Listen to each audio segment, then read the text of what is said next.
mendaftar di Kepanitiaan Pengadilan Jakarta Selatan untuk perkara tersebut hanya untuk minta diberi izin cerai serta minta ditunjuk atau ditunjuk sebagai pengasuh dari 2 orang anak pemohon dengan termohon tersebut. Selain itu nggak ada. Untuk alasan perceraian sendiri apa dicantumkan di dalamnya?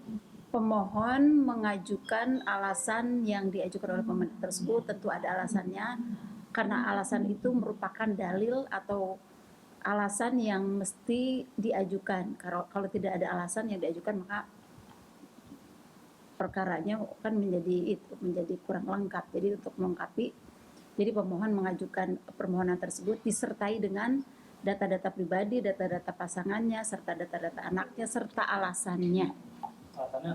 Ada alasannya, yang jelas ada alasan yang diajukan oleh pemohon untuk diberi izin mengikrarkan talak terhadap istrinya itu.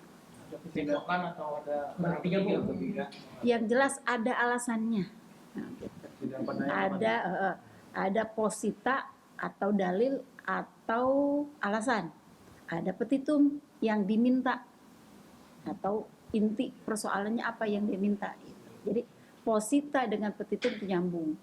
Ada dalil atau alasan, ada petitum yang diminta itu. Jadi antara posita dengan petitum dua-duanya ada.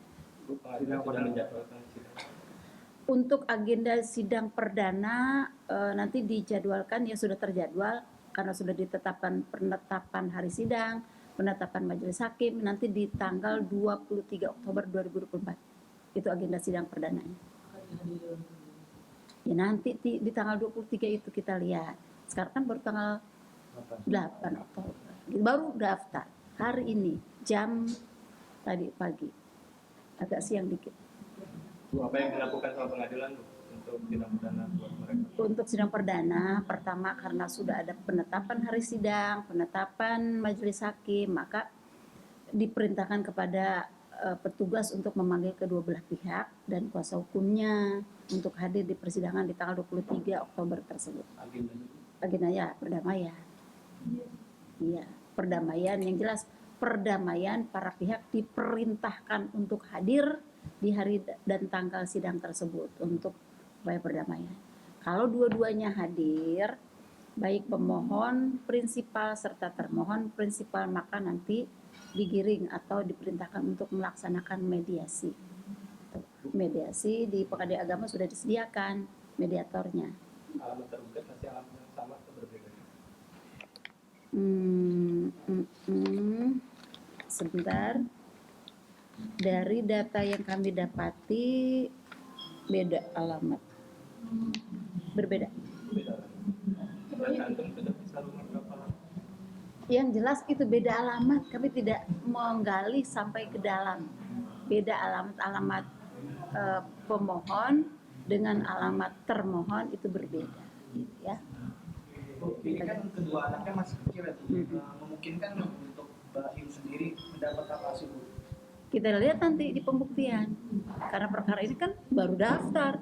Nanti kan ada prosesnya, proses perdamaian, proses mediasi, proses jawab replik maupun duplik, serta pembuktian. Itu kan masih ada perkembangan. Kita lihat nanti. Tepatnya tadi jam berapa? Tadi pagi kita lihat belum ada nih.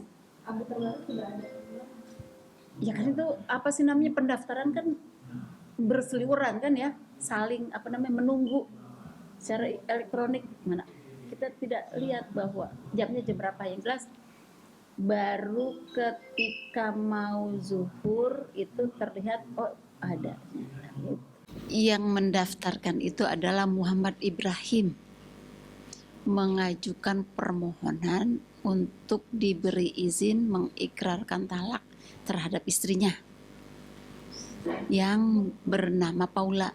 Itu pemohon memohon untuk diberi izin mendaftarkan di Pengadilan Agama Jakarta Selatan dan sudah terdaftar di Kepanitiaan Pengadilan Agama Jakarta Selatan secara elektronik, dan perkara tersebut terdaftar pada hari ini tanggal 8 Oktober 2024. Ya.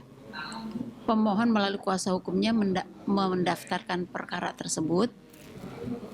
Yang dia mohonkan adalah agar pengadilan agama memberi izin kepada pemohon untuk mengikrarkan talak terhadap istrinya, serta poin kedua yaitu meminta kepada pengadilan agar anak pemohon dengan termohon itu berada dalam asuhan dan pemeliharaan pemohon. Itu dua intinya, dua persoalan. Siapa yang tadi datang mendaftar? Karena yang pendaftaran ini secara elektronik, berarti yang mendaftarkan itu adalah kuasa hukum pemohon. Pemohon melalui kuasa hukumnya mendaftarkan melalui elektronik atau e-court. Itu untuk gugatan sendiri itu apa poin-poinnya? Poin-poinnya adalah yang pertama identitas para pihak, baik pemohon maupun termohon, serta identitas anaknya. Yang kedua, bahwa pemohon dengan termohon sudah terikat dalam perkawinan, berarti kan terikat dalam hubungan hukum. Terus selanjutnya bahwa dalam perjalanan rumah tangganya antara pemohon dengan termohon sudah dikaruniai anak. Karena sudah dikaruniai anak dan selama perjalanan kehidupan rumah tangganya ada suatu hal yang terjadi. Sehingga dengan dalil-dalil tersebut atau alasan-alasan tersebut, pemohon meminta untuk diberi izin mengikrarkan talak atau menceraikan istrinya itu di hadapan di Pengadilan Agama Jakarta Selatan ini. Serta poin kedua adalah memohon untuk pemohon itu ditunjuk sebagai pemelihara dan pengasuh dari 2 orang anak pemohon dengan termohon tersebut. Itu intinya. Berarti untuk anak itu kepada pemohon. Iya, pemohon minta agar dibawa asuhan pemohon. Gitu. Sendiri Itu tadi sudah saya sebutkan bahwa sudah terikat perkawinan, sudah selama perkawinan sudah dikaruniai anak dan ada peristiwa yang terjadi dalam rumah tangganya sehingga pemohon meminta agar diberi izin mengikrarkan talak terhadap istrinya. sidang perdananya kapan? Sidang perdana nanti di tanggal 23 Oktober 2024. 23 Oktober. Oh, nah. Itu kedua belah pihak. Pemohon Agenda iya, pemohon dengan termohon diperintahkan untuk hadir pada hari dan tanggal tersebut dengan agenda perdamaian. Ya, didamaikan pihak pemohon dengan termohon untuk supaya rumah tangga menjadi rukun kembali.